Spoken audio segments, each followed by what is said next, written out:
రోజు వణికిపోతూ ఉన్న పరిస్థితిని మీరు కల్పించారు.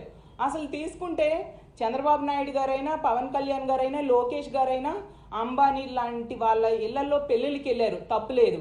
కానీ అదే విధంగా మన రాష్ట్రంలో ఇన్ని సంఘటనలు జరుగుతున్నాయి కదా, వాళ్ళ కుటుంబాలకి పరామర్శకి వెళ్ళాలనేసి మీకు గుర్తుకు రాలేదా అని నేను అడుగుతూ ఉన్నాను. హోమ్ మినిస్టర్ గారు అయితే ఈ కూటమి ప్రభుత్వం అధికారంలోకి వచ్చిన వెంటనే ఆవిడ చెప్పారు, మా కూటమి ప్రభుత్వం అధికారంలోకి వచ్చింది, ఈ రాష్ట్రంలో ఉన్న ఆడపిల్లలందరూ కూడా ప్రశాంతంగా నిద్రపోవచ్చు అని చెప్పి.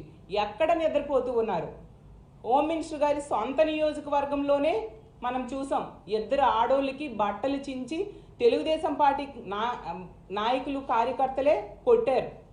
అలాగే పక్క నియోజకవర్గం, అదే జిల్లా అనకాపల్లి జిల్లా పక్క నియోజకవర్గం రాంబెల్లి మండలంలో దర్శిని అనే అమ్మాయికి గొంతు కోసి చంపేశాడు.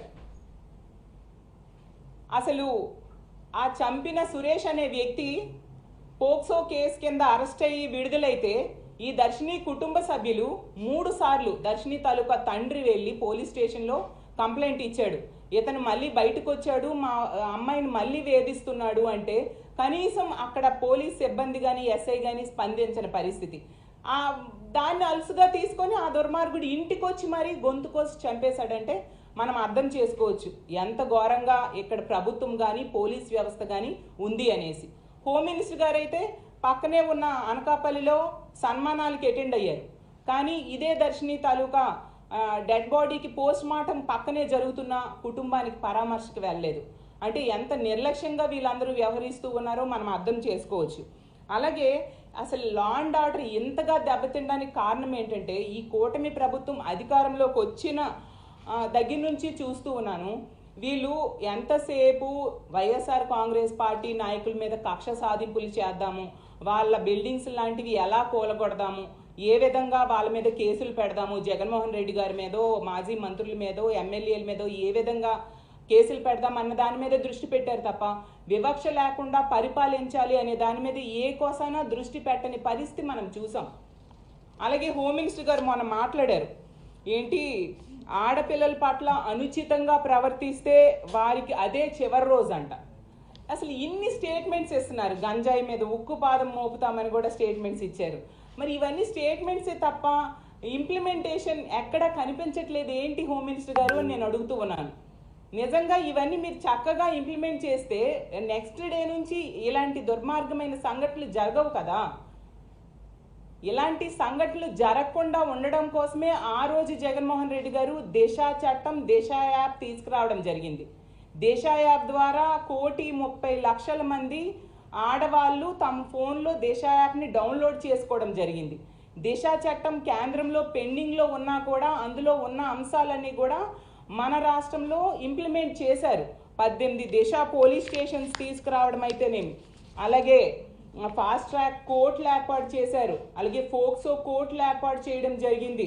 అలాగే దిశ కాల్స్ కోసం 3,000 వాహనాల్ని మానిటరింగ్ కోసం, ఆడోళ్ళు ఎక్కడ ఏ ఇబ్బంది పడతారని మానిటరింగ్ కోసం 3,000 వాహనాల్ని వాడడం జరిగింది. అలాగే ఎవరైనా కాల్ చేస్తే దిశ యాప్లో కాల్ చేస్తే దానికోసం అన్ని రకాలుగా కాల్ చేసిన 10 నిమిషాల నుంచి 15 నిమిషాల్లో పోలీసులు వెళ్ళి వాళ్ళకి రక్షించే పరిస్థితి. ఆ విధంగా రాష్ట్రంలో 2,800 మంది మహిళల్ని, ఆడపిల్లల్ని దిశ యాప్ ద్వారా రక్షించడం మనం చూసాం. అలాగే 0 FIR కూడా జగన్మోహన్ రెడ్డి గారు తీసుకొచ్చారు. అసలు ఈ దిశ యాప్, దిశ చట్టం అనేది ఎందుకు తీసుకొచ్చారు?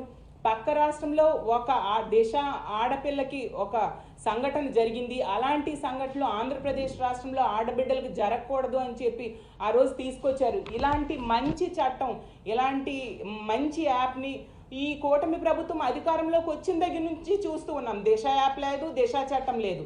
ఇదే మాట హోమ్ మినిస్టర్ గారు ఎన్నోసార్లు చెప్తూ ఉన్నారు, ఆ పార్టీ నాయకులు చెప్తూ ఉన్నారు. దాంతో ఇలాంటి దుర్మార్గులకి భయం లేకుండా పోయింది. ఇది ఒక ఆయుధం, దిశ అనేది ఒక ఆయుధం. దీన్ని నిర్వీర్యం చేసేస్తే ఇలాంటి దుర్మార్గులు పేటరేగిపోరా, మహిళల మీద అత్యాచారాలు, హత్యలు చేయరా? ఈరోజు రాష్ట్రంలో తీసుకుంటే మనం చూస్తే 3 హత్యలు 6 అత్యాచారాలు అన్నట్టుగా ఉన్న పరిస్థితి. దీనికి ఎండ్ అనేది లేదా? ఒక ఆయుధం తయారు చేసిన వాడి మీద కోపంతో ఆయుధాన్ని నిర్వీర్యం చేస్తే, ఆయుధాన్ని వాడకపోతే ఖచ్చితంగా దుష్టులు దుర్మార్గులు విజృంభిస్తారు. అలాంటి పరిస్థితి మా ప్రభుత్వం మీద, మా జగనన్న మీద, మా నాయకుల మీద ఉన్న కోపంతో వాళ్ళు ప్రవేశపెట్టిన ఇంత మంచి సిస్టమ్ని ఎందుకు మీరు నిర్వీర్యం చేస్తూ ఉన్నారు?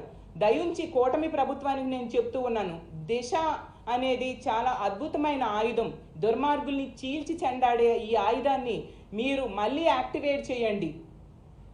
అలాగే ఇది కేంద్రం దగ్గర పెండింగ్లో ఉంది. మీరు ఎలాగూ కూడా కూటమిలో ఉన్నారు కాబట్టి కేంద్రం మీద ప్రెషర్ పెట్టి ఆ దిశ చట్టం అనేది అమల్లోకి వచ్చేట్టుగా చేయాల్సిందిగా మిమ్మల్ని వేడుకుంటూ ఉన్నాను. ఈరోజు తీసుకుంటే అసలు ఎన్ని సంఘటనలు, ఎంత ఘోరమైన పరిస్థితి మన రాష్ట్రంలో ఉందో అర్థం కావట్లేదు. జూన్ 10th అంటే ఈ కూటమి ప్రభుత్వం 4వ తేదీన గెలుపు అనేది రావడం జరిగింది.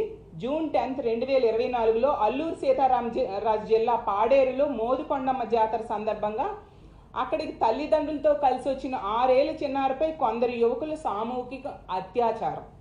జూన్ 21 చీరాల మండలం ఈపురుపాలెంలోని సీతారాంపురంలో 21 ఏళ్ల యువతిపై అత్యాచారం, ఆ తర్వాత దారుణమైన హత్య.